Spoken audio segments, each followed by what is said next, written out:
Hi Decoders! This week we are talking about the shows that we watch. When you're watching, are you feeding your habitual patterns or pain bodies, as we say? Or are you feeding that light inside of you? We are having a lot of fun exploring that today. Hi, I'm Kiran Trace. Welcome to Humans Decoded, a story of hobbits, fairies, elves, dwarfs, gnomes, and humans. If you get lost at any point, there is a deep dive on all the different avatars in episode 1. It includes notes. Thank you for joining us in a fun little chat about the vast potential of our human makeup.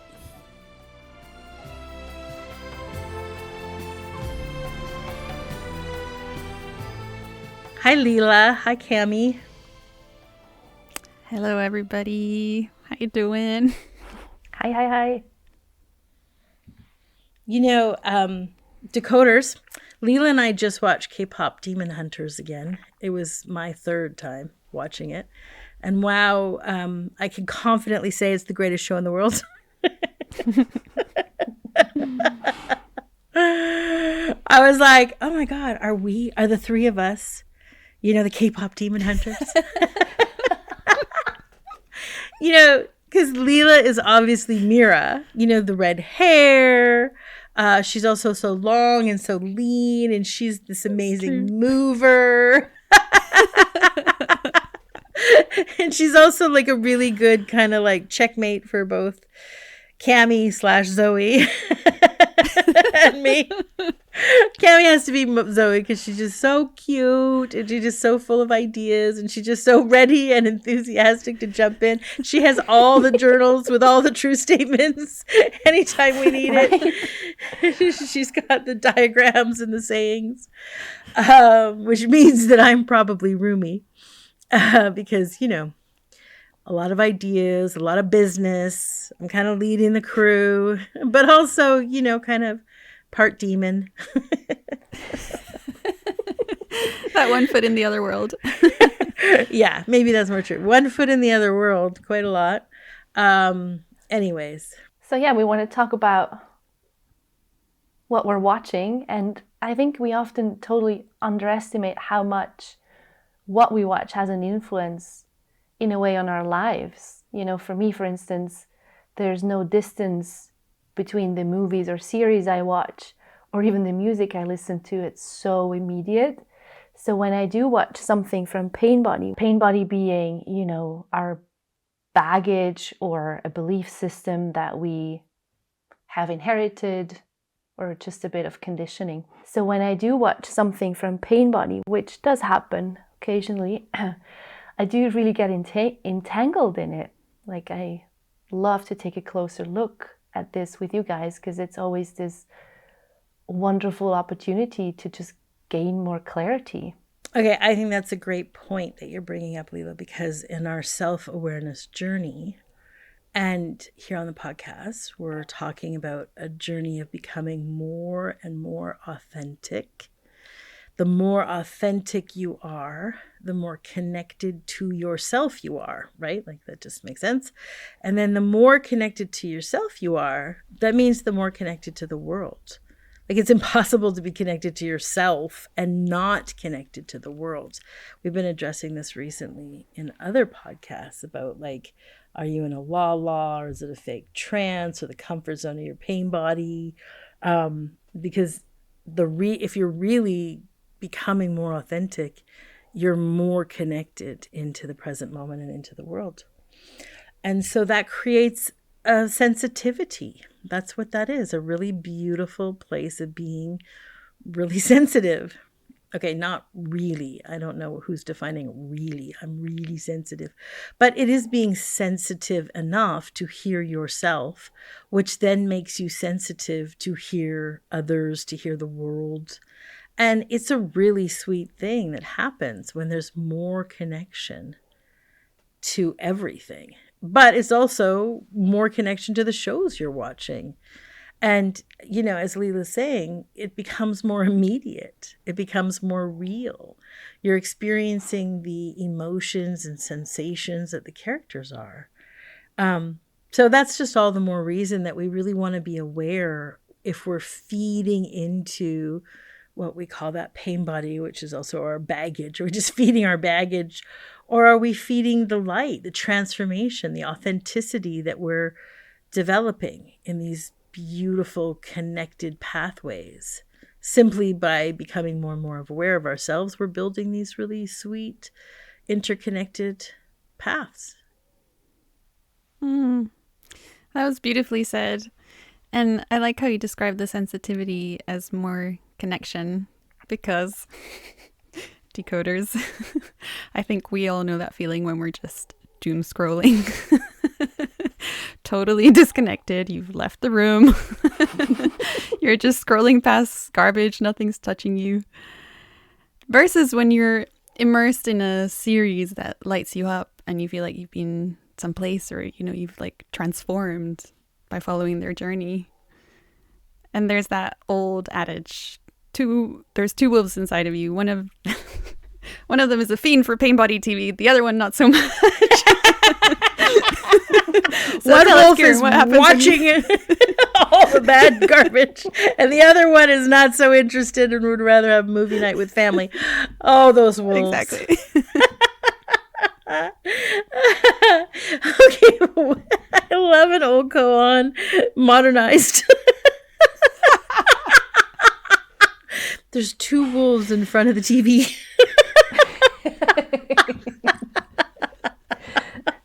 Oh. Okay, so what are we watching? You know, are you petting the wolf that feeds on our demons? Or are we feeding the light? If we're feeding the light, we're like protecting our honeymoon. That's what they call it in Demon Hunters, the K-pop Demon Hunters. But it's our home. It's the space. It's the space in our being. It's the space in our home. And then, or are you watching the dark stuff? And I mean, should we do some research around the dark stuff? Should we have done that first? The stuff that everyone's just been loving and eating up? Yeah, I definitely have to do some research because I have no idea what everyone watches. I don't know. Okay, wait a second. Wait, okay, cool. I just did the research right now. Okay, wait, I know this. Here it is. Download. There's that slow horses. There's black doves, I think is another one, like White Lotus. Everybody was watching that 1923 and like Yellowstone, I think. That dude is so dark. Like anything Taylor Sheridan does is so dark. Like, this is not an endorsement. Don't actually watch 1923, but those of you that did watch it, like how dark was that? You know, like each scene was almost like, and then this next scene's going to top how gory that was. And then the next. So, you know, this stuff is just pure guima, as they say in K-pop Demon Hunters language, which is the devil, the guima. There's also Succession. Everybody was so into that. And it's just narcissists on narcissists, but with a lot of money and power. And then after that, you know, I wouldn't know. I don't watch them. Yeah, totally do.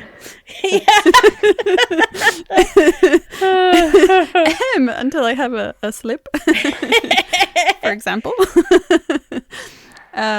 Yeah, there was this one show that I watched totally from Pain Body. I think it was called Fleischman is in Trouble. And it had Claire Danes in it. And we love her. She's amazing. But it just hit my core don't belong pain body so hard. So I just binged the shit out of it. I started watching it at 10 p.m. and just went 4 episodes deep, like straight away. So I was up all night. And it was one of those shows that felt like it grabbed me by the throat. And I was like compelled to complete it. Thank God it was only 1 season. But I was like, I have to get to the end because surely there's going to be something in it for me. And 12 hours later, I felt used because It was just fear, nothing but fear. And I kind of hate myself for having sat there for that long ingesting fear. And I thought like I'm gonna learn something, but the show didn't give me anything. Like watching the conclusion wasn't the closure I thought it would be. It was just like, okay, I want to be finished with this now. I need a hug. I need a hug. Wrong wolf watching. Yeah.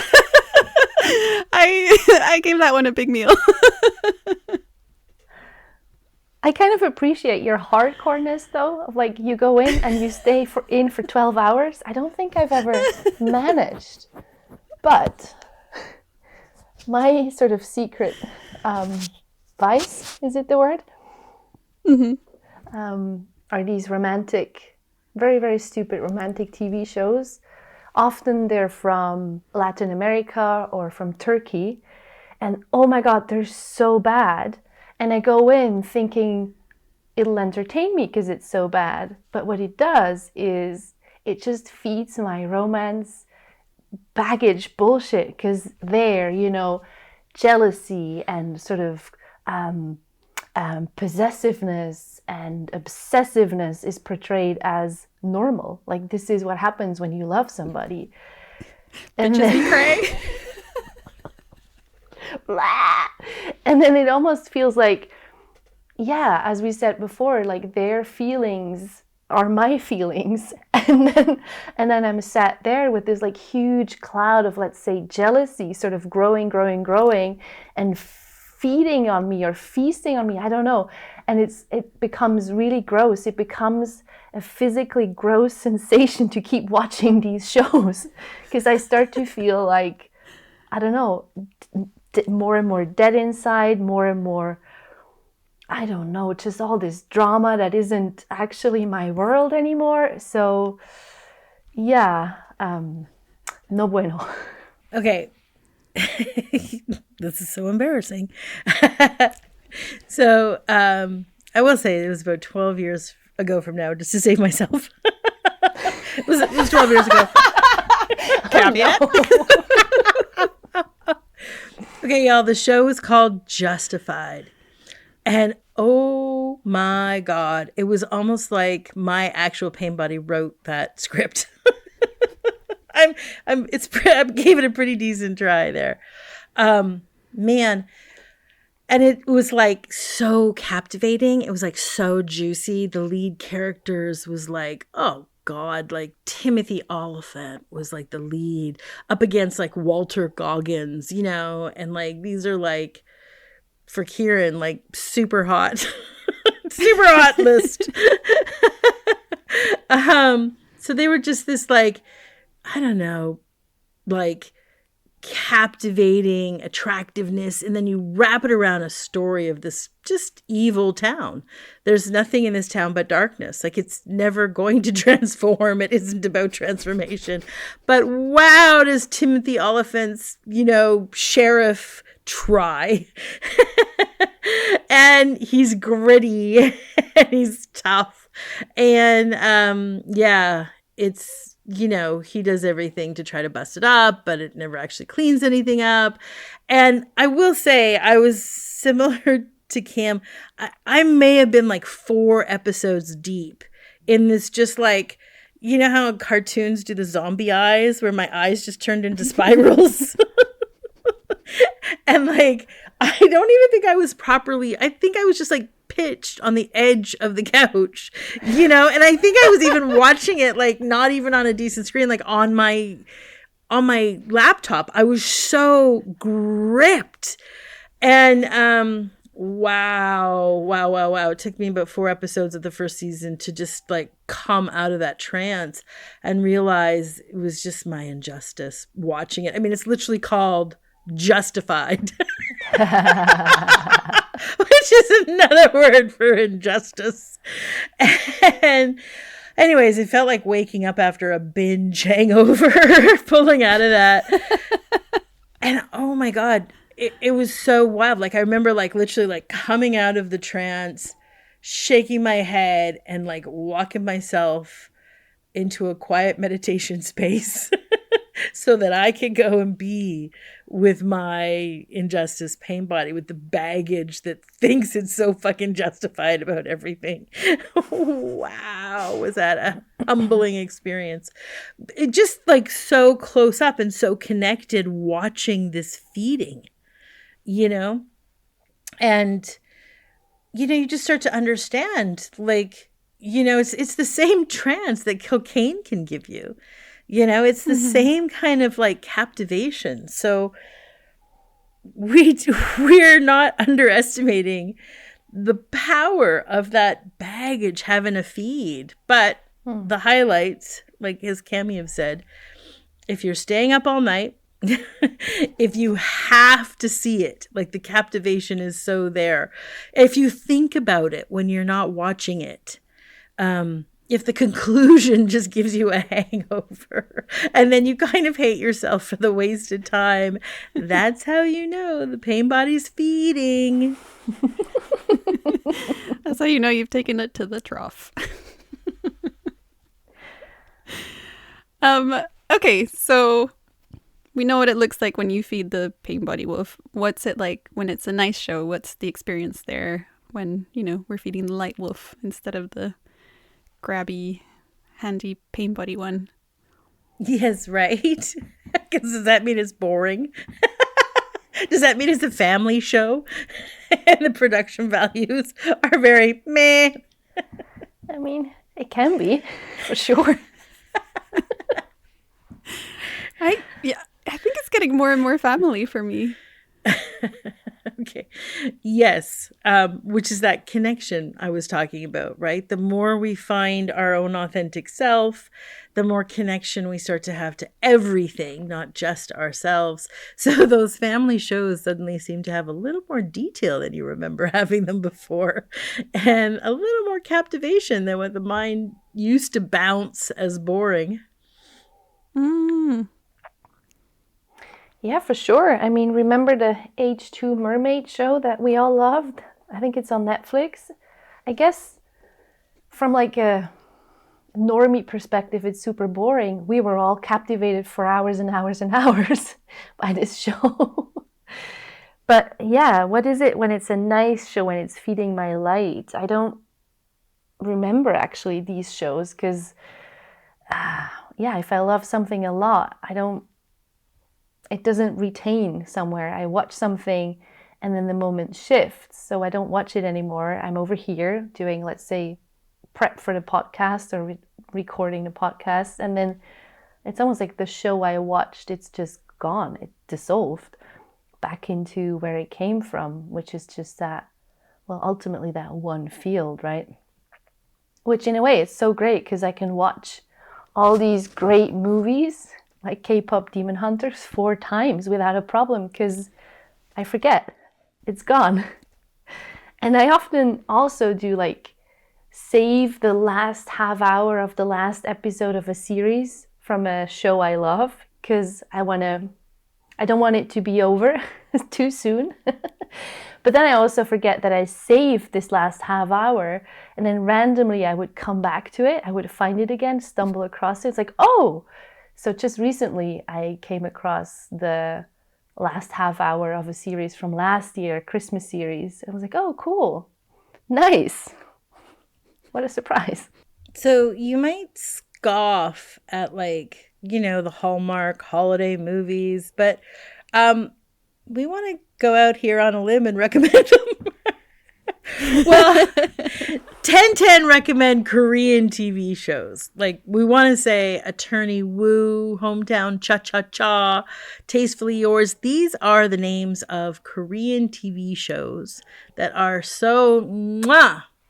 Although, sidebar, very sorry that they're so heterosexual biased. The good news, though, is that it's a Korean TV world, so romance between a male and female is just kind of like two people becoming besties. They never get to first base. They just walk around the town square a bunch of times for about 6 months.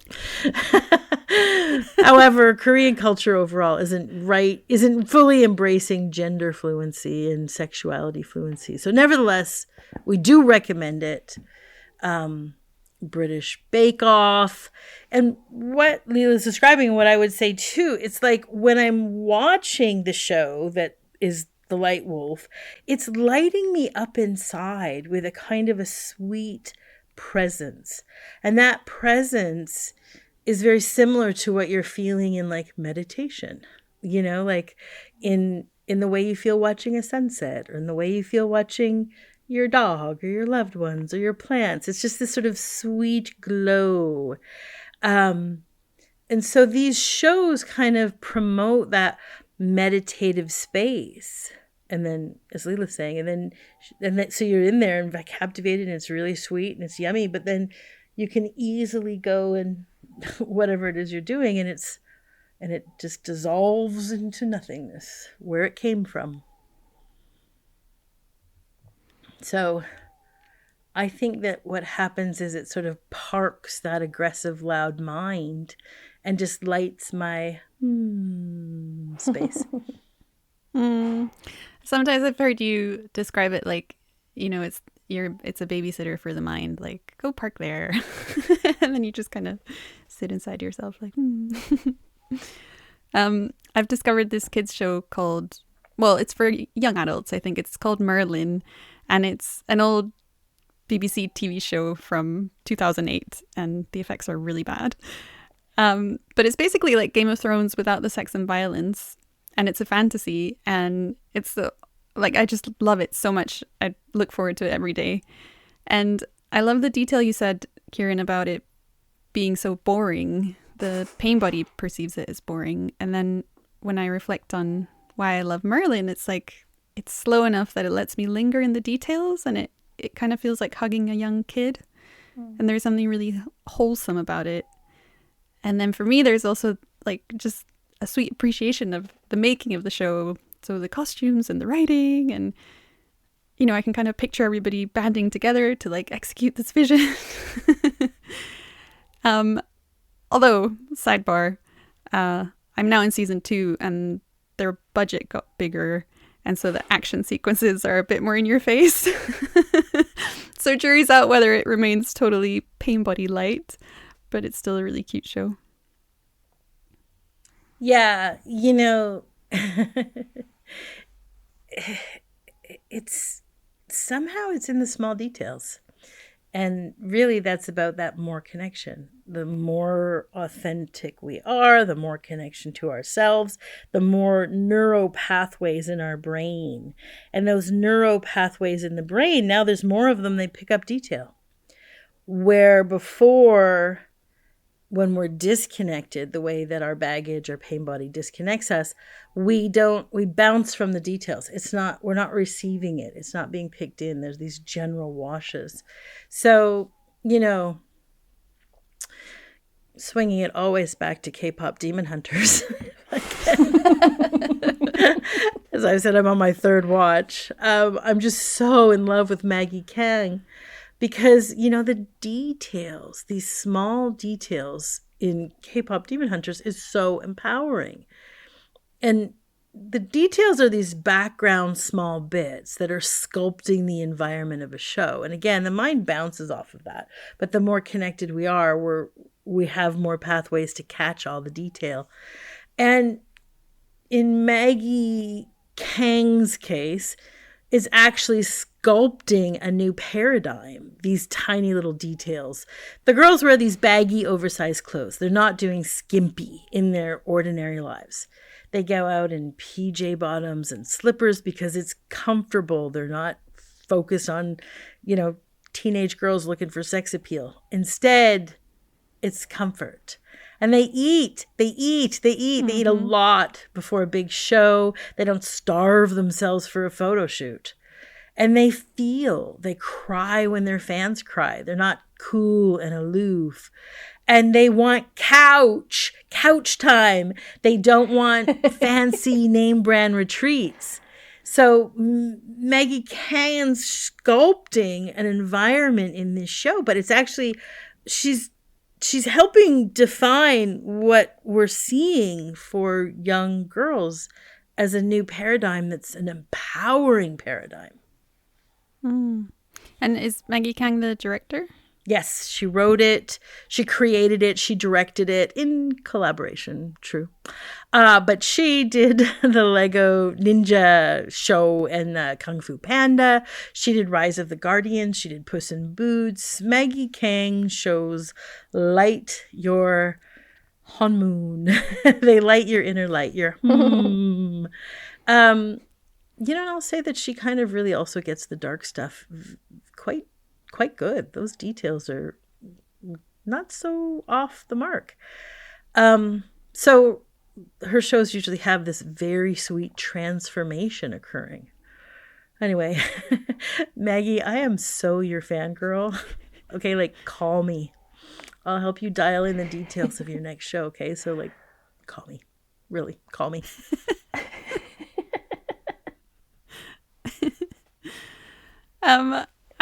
I would add that stewing in front of a TV show that you know is feeding your pain body is not neutral. I remember I went to the cinema once and watched this horrific yet very artful study of a pain body. And then I told Kiran about it, trying to justify that it was like really artful and it had Ethan Hawke in it and blah, blah, blah. And she was like, what are the consequences? And I went to see it in a big screen and I wanted to walk out because it was awful. But I didn't. And the consequence was that the day after, I just felt really rough. Like I couldn't quite get back to myself. So yeah, if you're feeding that pain body wolf, don't fool yourself into thinking it's, it just fine, innocent. Well, you totally loaded that one up for me to walk right into, Miss Cam. Of course. I have to say, at every possible opportunity that I can say it, because it's a soapbox for me, The Wolf of Wall Street is not only a pain body movie, it is the wolf watching the show. It's an active pain body itself.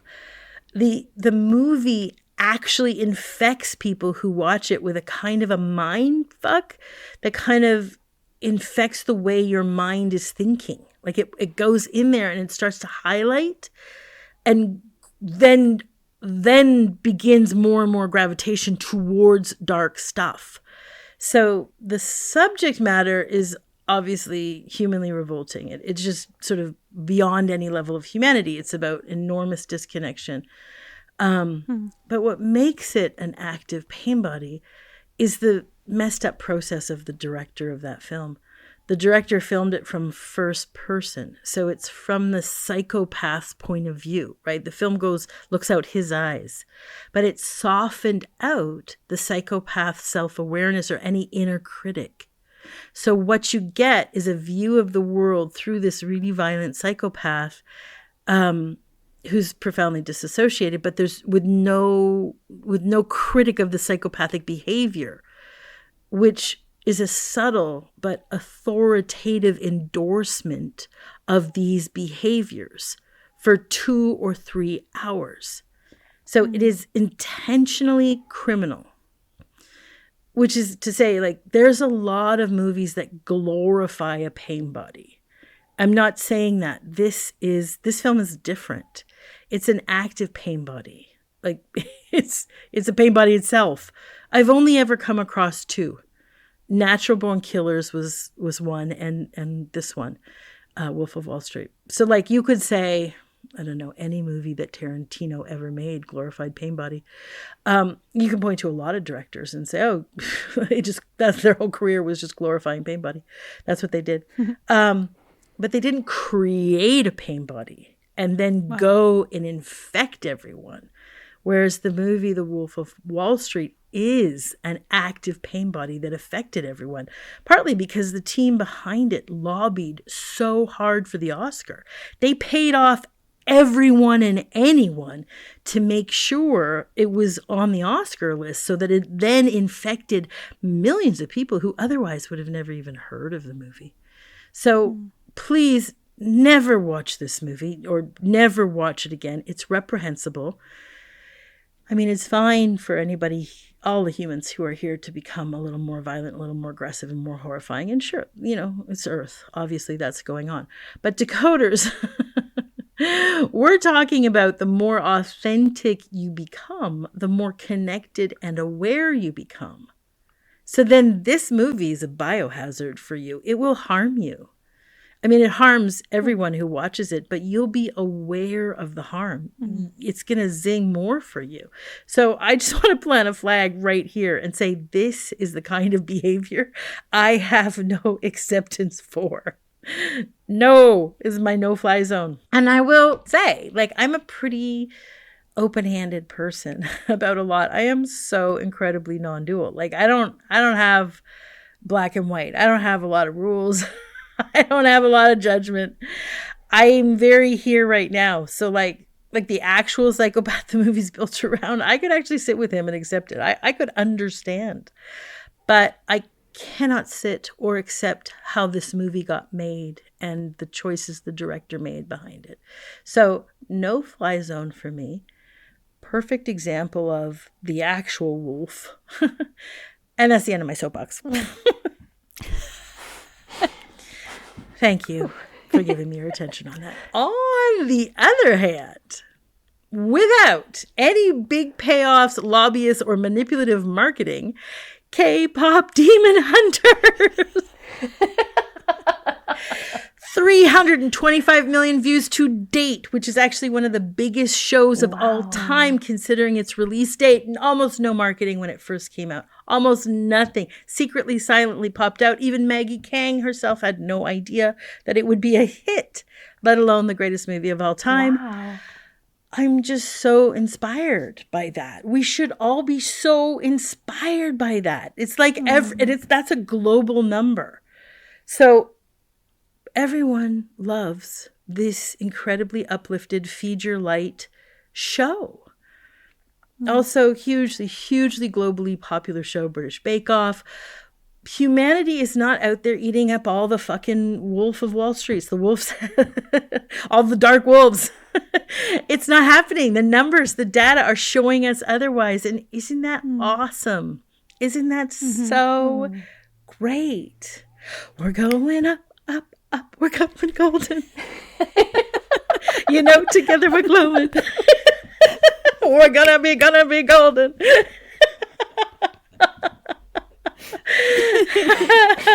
If you don't like these deeply beloved shows, I'm going to point out that it's your baggage. It's your pain body that's likely the one who's bouncing it. British Bake Off, you think it's not your taste? You don't really like cooking shows? It's maybe not your pain body's taste. Yeah, if you're bouncing off the cooking shows and the K-pop demon hunters, go check yourself. I can already hear the pain bodies starting to argue for themselves. But no, you don't understand. Okay, we've got links to all of our great shows down below. We love you. And we're all going up, up, up because this is our moment. Together we're glowing. We're gonna be golden. Amen. That's a big theme song from the show. Watch it if you haven't catched it. We'll be here next week. We love you. Bye. Bye. See you next week. Bye. Thank you for listening. We obviously love hearing what you think. Your feedback helps us make a better show for you to listen to. So feel free to comment, and you can do it at Facebook, which is the Humans Decoded podcast. And if you're not on social, you can always email any questions to us at outreach@kirantrace.com. And thanks for listening. We love you.